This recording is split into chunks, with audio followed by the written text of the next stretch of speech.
ERO webinar on the project service to others.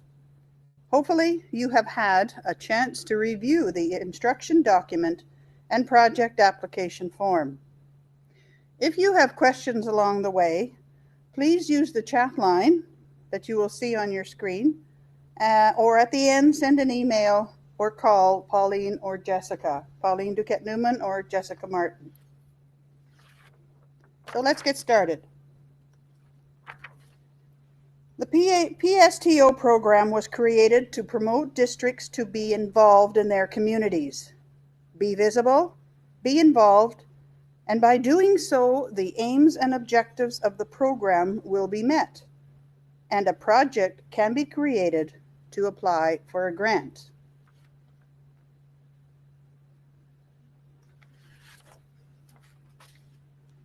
Please remember that if you received funds last year, you must submit your final report by the end of March. Otherwise, unfortunately, you cannot apply this year. The project this year has to be a new project from your district. Criteria are outlined in the instruction document, but a few are highlighted on this slide. New this year is the ability of districts to work together on a project, which includes the involvement of members from each district in the project, and the application is completed jointly.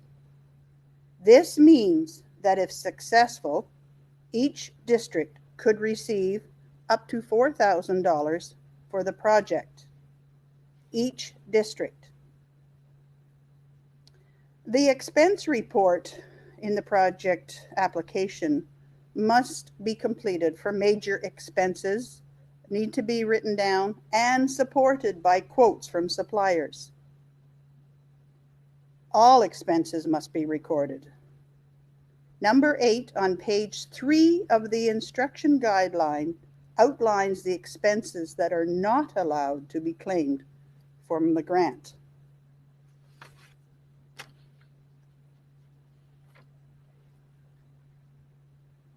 The application process requests that district members complete the application. If more than one district is applying, members from each district must be involved in the writing.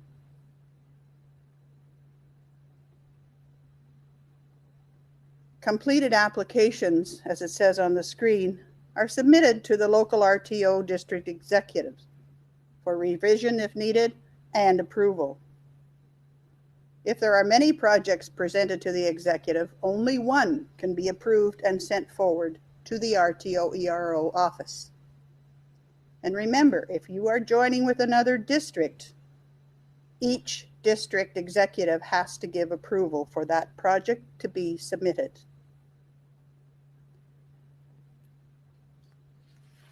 The next slide is the declaration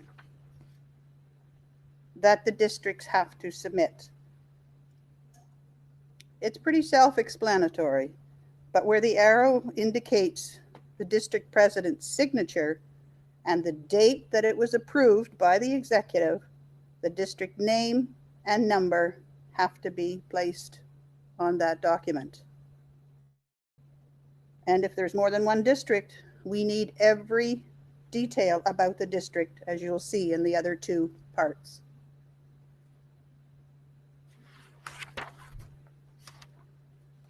To fill out the application, you can go to the website, which many of you have already done, and you know a little bit about it. But on that same section of the website, you can see projects that have been successful in previous years. You may find it helpful to read through some of these ideas before you move forward with any application.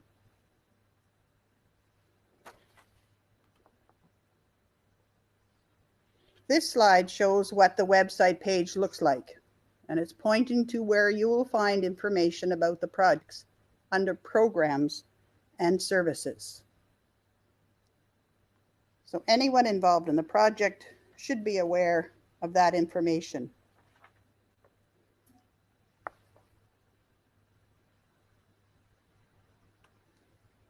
Before beginning your application, we ask you to please read through the instruction guide. It will answer many of the questions that you may have. The instructions give you the details of the application process and important information, and it also describes the multi-district information. I thought it was important to go through this just a little more to explain the multi-district application. If 2 districts apply, your application, your one application, could possibly get you $8,000. That's $4,000 for each district involved in the project. If it's 3 districts, you're up to $12,000. So please consider this when you're considering your application.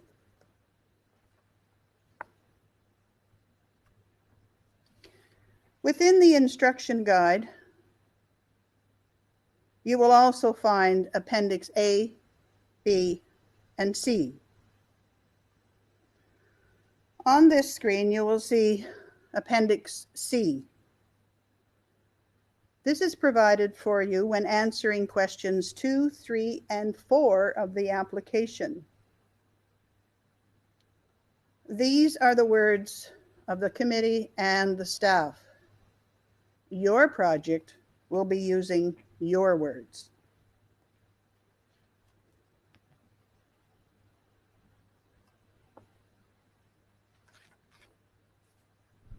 This slide is Appendix A. We've put this in here on the webinar today to show you what the committee uses to make their decisions. It shows the scoring used by the committee when reviewing the application. When the committee meets, each application is discussed and decisions are made as to which ones to recommend for full or partial funding, or for no funding at all. Our recommendations are then sent to the board for approval. Following the board's approval, letters are then sent to the districts who have applied, and the results are given. And reasons are included for the applications that have been denied. That is the process that the committee goes through to make their decisions.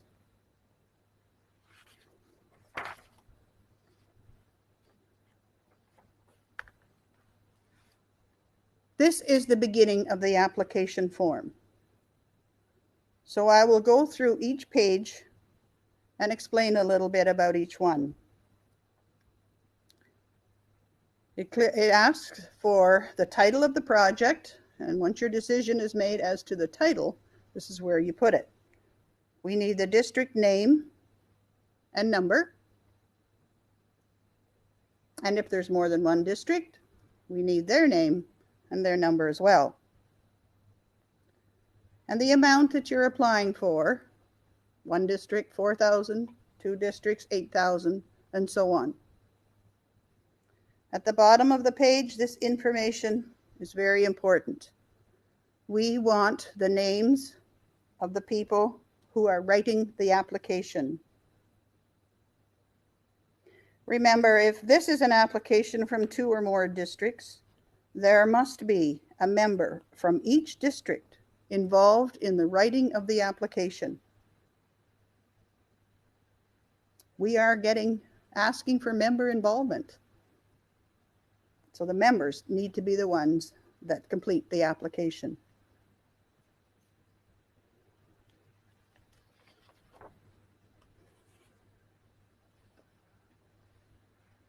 The next page of the application,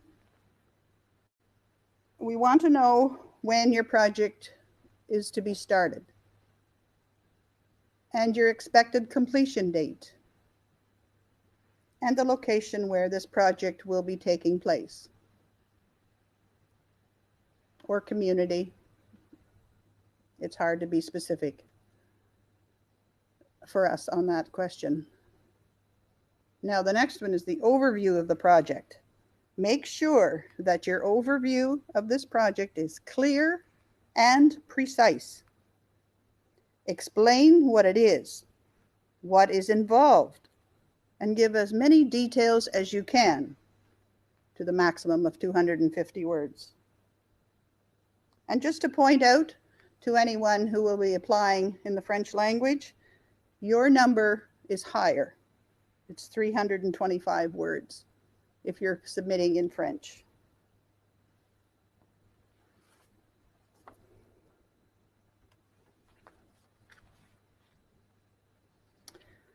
This is an extremely important page of the application. We need to know how the members of the districts are involved. We ask you how many, and then we want specific names and the role or their involvement.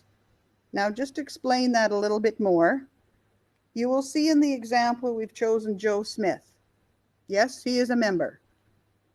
Now, if you have written in that all Joe did was build, he's a builder, that's not enough. That is an incomplete answer.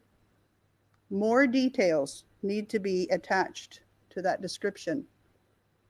So you will read built the planter for community garden. Gives us an understanding of what Joe's part was in the project, and so on. If you're working with a service agency or a club, and your member is a member of that club, putting down member of the club is not enough. You need to say what is their role by being in that club and also being an RTO member working on a project.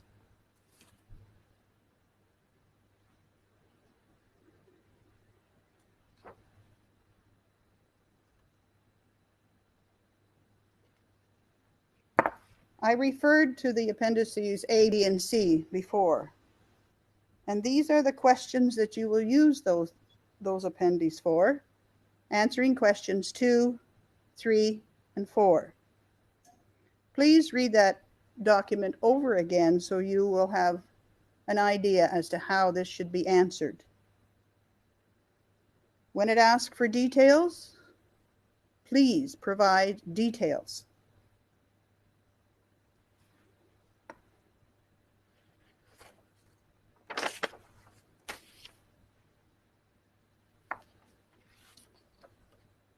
Our next slide is another very important. They're all important, but we have really zeroed in on certain ones, and you'll see that the scores given, the amount of the score is higher usually.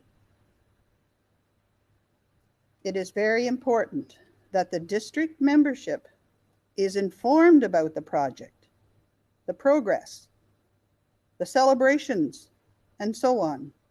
That's what we mean by how are you communicating all of this to your district. In the community communication, the same is true. Communicating within the communities or the agencies or the service clubs involved. And again, please use your own words, not word for word from the document on appendix number A. Number 5 is a bonus question. Hopefully you'll be able to answer it because you have partnered with a service provider or an organization. That is what we have stressed on this application, that you're involved with the community or agencies. On this particular slide, the top part is part of question number 5.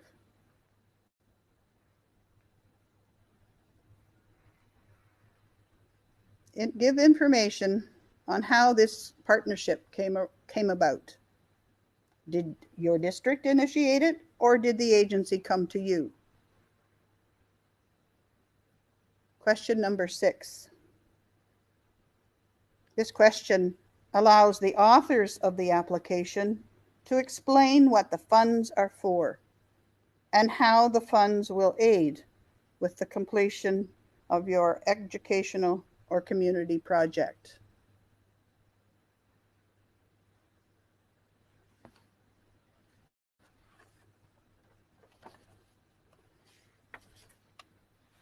Now comes the money part. On slide 18, we need to know your request in number 1. How much are you asking for? You may not ask for the full 4,000 or the full 8,000. Maybe your expenses don't total that amount. So that's what you would apply for. So in the first part, question 2, you only include the funds that total the amount you have requested. You only include the items that need to be purchased. If you go over your expense budget and you need those to make the project go forward, you place it under number 3.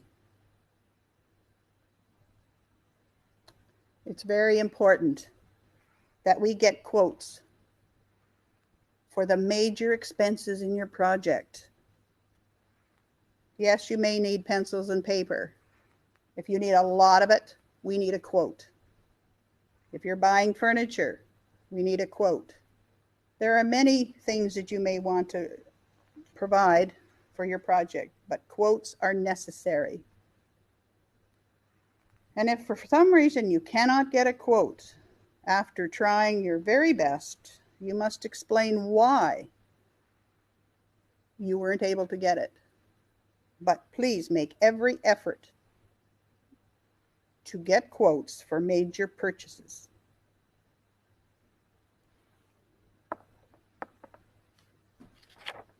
Our next slide asks you to total both the first part of the previous sheet and the second part. And that brings you to the total project expenses. And that could be above what you've requested. And that's okay. Now, if you have exceeded the amount that you have budgeted for or requested, in number 5, you list the expenses that you're over budget, and beside that, tell us where you're going to get that money. Who has committed to be providing extra funds to this project? From the community, individuals, agencies, other grants? Perhaps they have a promise to put some money into the project. And then number 6, please give us the amount, the minimum amount that will allow the project to go forward. Maybe you can make some cuts somewhere if you don't get the full funding.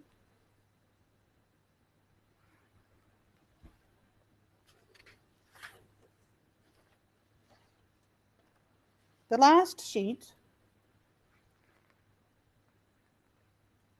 is the checklist. Once the application is completed, this checklist is a final check to make sure that your application is complete and ready to be submitted. So please take your time to read through that and check off, and hopefully you can check off yes for each question before the application is submitted to provincial office.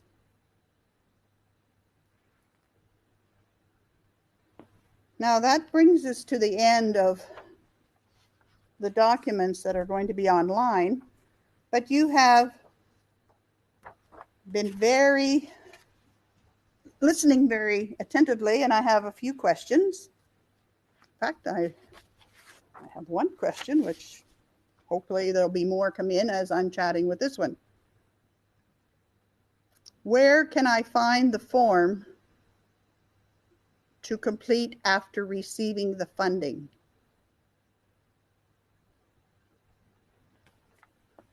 You will have been sent that form whenever you are told that you have received the funding. When it is given to the district, that form will be coming along with it by email. I know that some people have been asking, can that be put online? And that will be put online for people to access once the projects have been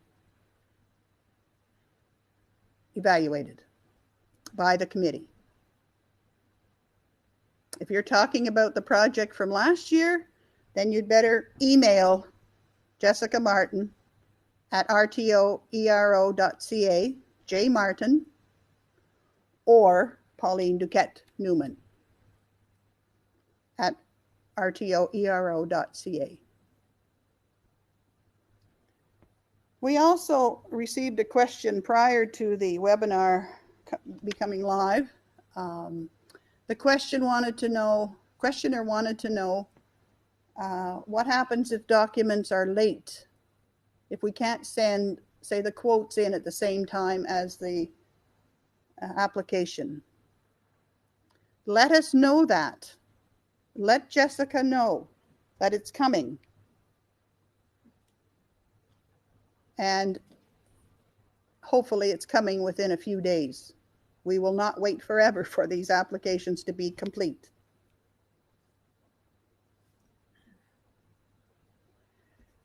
We have a question here that says, can monies be used for salaries for presenters? You will find that answer in the instruction guide, but we don't pay for salaries. So please refer to the instruction guide for that. I believe it's question number 8 on page 3. Another question says, do you consider projects that are out of the country? Yes, we have approved projects out of country, but you have to have member involvement. We will not just send or have you send money to organizations in other countries if members aren't involved with whatever you're asking for. So hopefully that answers that question. Yes, but there is a corollary that you have to have members involved.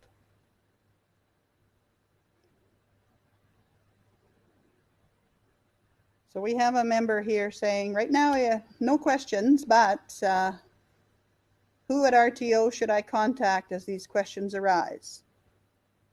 Jessica Martin, Pauline Duquette Newman, and often they forward them to me to have a response as well.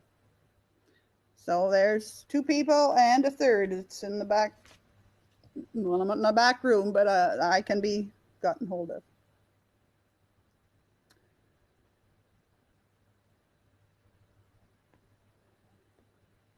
What other restrictions are there aside from the salaries?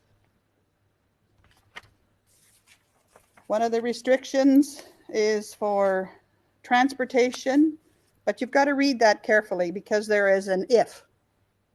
And I don't have that document right in front of me now, but bear with me for a moment. I have my sheets here. I will try to get it for you if we have time.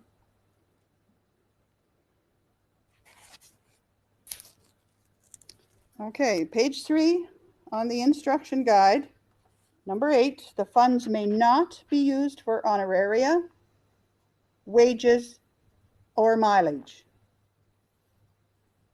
If transportation is necessary and cannot be funded by any other group or organization, it may be considered. And also, if we might consider if labor requires a specific technical expertise that you don't have in the groups that you're working with or within your memberships. But it has to be really clearly explained on the application, because we're not going to guess. I hope that answers the question, but again, review the instruction guide. Out-of-country projects, do the RTO members have to be in the country to implement the project? The member can be involved in perhaps fundraising in the communities that they live in now. Many of the projects that we have approved in the past during my term as chair or member of the committee, there have been members who have gone to the countries and worked on the project over there. I hope that helps. Are there any other questions? I'm getting a message that my time is coming to an end for the webinar, so I want to thank everyone who has taken the time to go through the webinar with me. This will be included on the website for if you have other members you wish to have them watch it or listen to it. And remember, the deadline for the next committees is June 26th, no later than 4:30 in the afternoon for the project applications. And the committee is looking forward to receiving your applications. Thank you. Enjoy the rest of your day.